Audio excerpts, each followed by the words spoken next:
Hi guys, welcome to my video. Today I'll be discussing various aldohexoses, their names and their structures.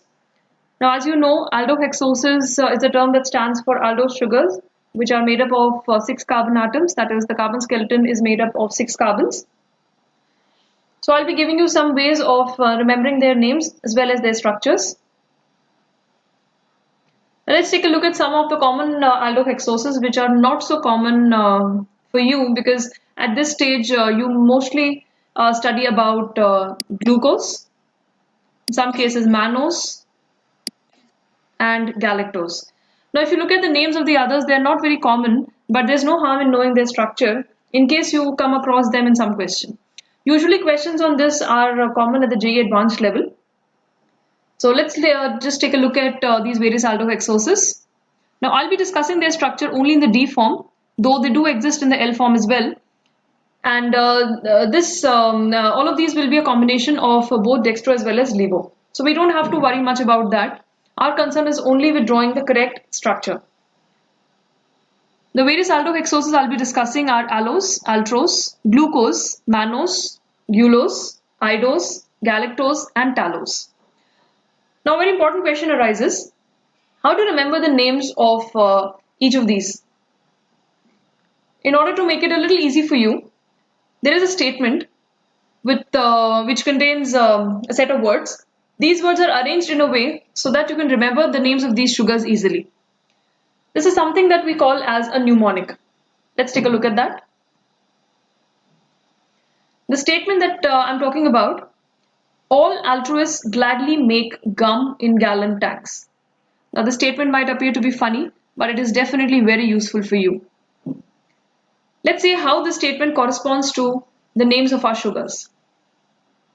Allose, all, altrose, altruists, glucose, gladly, mannose, make, gulose, gum, idose, in,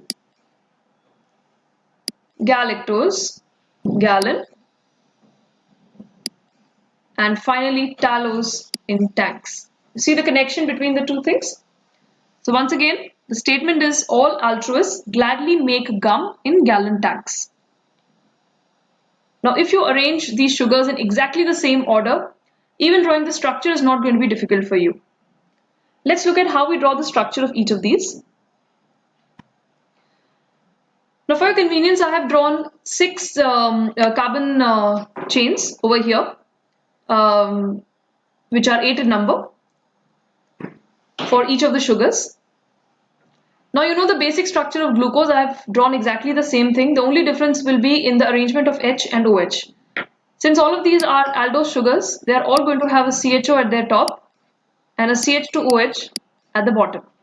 Okay? So let's do that for each of these sugars.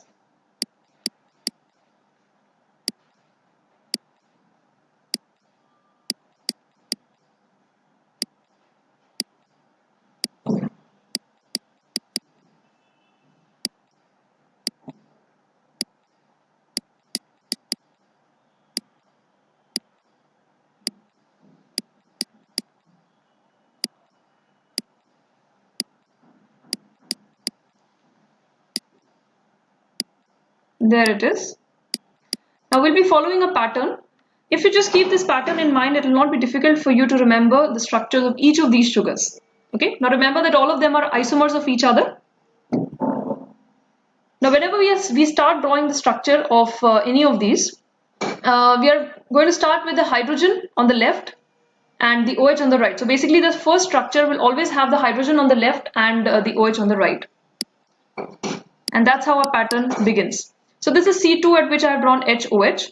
Now on the remaining sugars, just reverse the sequence of H and OH. That means on the first one we have HOH, on the second one we would be having OH, H. Similarly H, OH, OH, H. So we just follow this pattern.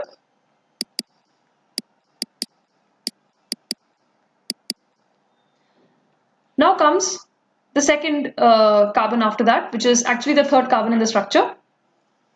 Now over here you will see sets of two which are similar to each other. In fact, they're identical to each other. Again, we're going to start with HOH. So the first sugar and the second sugar have H and OH on C3. Therefore, the third and the fourth sugar would have OH and H on the same carbon. See the pattern? Again, we have H, OH, H, OH, and we have OH, H, and OH, H. Okay, got this?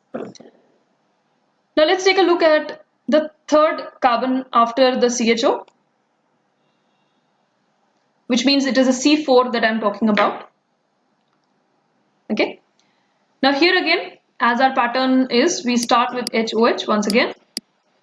Now here what we're going to follow is 4 sugars. The first 4 will have the same pattern repeating, and the next 4 will have the opposite orientation of H and OH.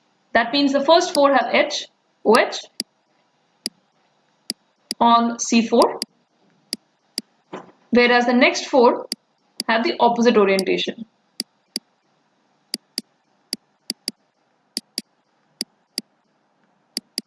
Okay, and now we come to the last chiral carbon.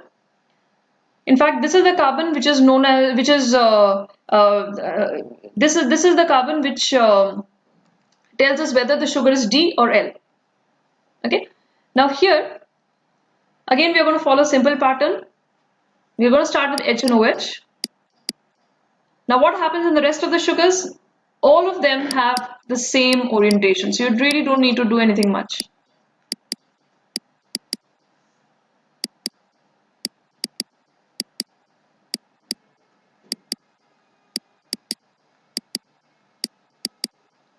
Okay, now let's take a look at each of these sugars once again. So the first one that we had, remember the mnemonic?